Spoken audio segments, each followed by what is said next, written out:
गोंदिया जिल्ह्याच्या तिरोडा विधानसभा क्षेत्रातील महाविकास आघाडीचे गुड्डू बोपचे यांच्या प्रचारार्थ मुंडेकोटात भारतीय राष्ट्रीय काँग्रेस पक्षाचे नाना पटोले उपस्थित झाले.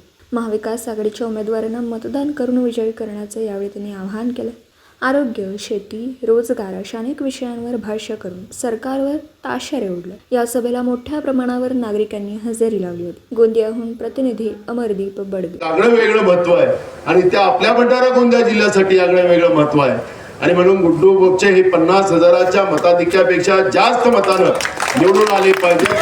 त्यांच्या तुतारी या चिन्हाला येत्या 20 तारखेला आपण मतदान करून त्यांना बहुमतानं निवडून द्यावं ही विनंती करतो आणि माझे 2 शब्द पूर्ण करतो. धन्यवाद.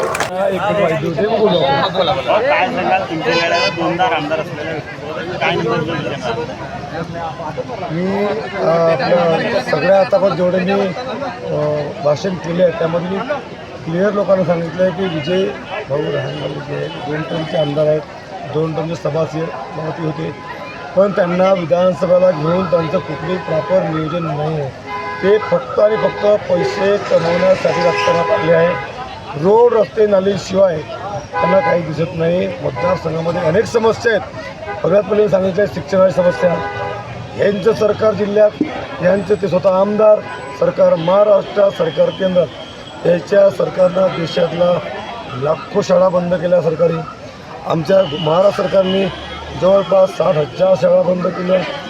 त्यामुळे हे जर शिक्षणासाठी उदासीन राहिले असते यांनी आपल्या जिल्हा परिषदमध्ये ठराव घेतला असता आणि यांनी विधानसभेत सांगितलं असतं की माझ्या जिल्ह्याच्या याला विरोध आहे, पण यांनी कधी विरोध नाही केला. म्हणजे शिक्षण संस्था गव्हर्नमेंटच्या जिल्हा परिषद बंद करण्याला या आमदाराचा विरोध नाही आहे असं. दुसरं, पूर्ण जिल्ह्यामध्ये आरोग्याच्या सुखसोयी कशा आहेत मला माहीत नाही, पण गोंदियामध्ये, भंडारामध्ये, तुमच्यामध्ये लाखोच्या चांगल्या सुखसुविधा आहेत. पण माझ्या तिरोडामध्ये विधानसभेमध्ये 2-3 हॉस्पिटल जे आहेत तिथं कुठलीही प्रॉपर सुखसुविधा नाही आहे. माझ्याकडे CT स्कॅनची व्यवस्था नाही आहे, माझ्याकडे सोनोग्राफीची व्यवस्था नाही, MRIची व्यवस्था नाही. म्हणजे माझ्या ग्रामीण भागातील गरीब गरजू लोकांना जर CT स्कॅन करायचं असेल त्यांना कर्ज घेऊन CT स्कॅन, सोनोग्राफी करावं लागते.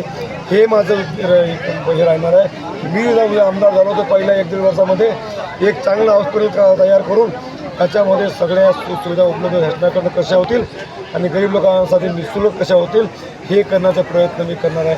म्हणजे शिक्षणासाठी ही उदासीन आहेत, आरोग्यासाठी उदासीन आहेत, हे आपण करणार आहे. आणि दुसरा सगळ्यात मोठा उद्योग माझा हे रोजगारला घेऊन.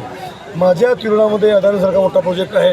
दुसरं काल रोहित दादा म्हणले की गुड्डू भाई आम्ही तुम्हाला साथ नाही त्यात मी जे काम करेंगे. माझा प्रयत्न पहिला असेल की कमीत कमी हे मोठे उद्योग आहेत ते आहेतच, पण लहान उद्योगाला चालना मिळण्यासाठी माझ्या तिरोडा आणि गोरेगावमध्ये 2 पुन्हा MIDC आपण स्थापित करू आणि 200-300 एकर जागा पुन्हा ऑक्युपाय करू आणि छोटे जे कुटीर उद्योग असतील, लघु उद्योग असतील त्यांना मुलांना नवीन उद्योग टाकण्यासाठी आपण इथं प्रवृत्त करू, जेणेकरून बेरोजगारीचं काय जे हे आहे लोकांची ती कमी होईल, रेशिओ कमी होईल. चौथा मोठा माझ्या गोंदिया भंडारा जिल्ह्यामध्ये आणि प्रॉपर माझ्या विधानसभामध्ये नागजिरासारखा मोठा टायगर रिझर्व अभयारण्य आहे. त्याला कुठंच वाव नाही आहे, कारण की गेल्या 10-15 वर्षामध्ये सोशल मीडियाचा काळ आहे. प्रमोशन जर आपण केलं असतं, गीरसारखा जंगलचा गुजरातमध्ये प्रधानमंत्री प्रमोशन करू शकतात, मध्य प्रदेशातले मंत्री प्रमोशन करू शकतात, तर आमच्या नागजिराचं का नाही?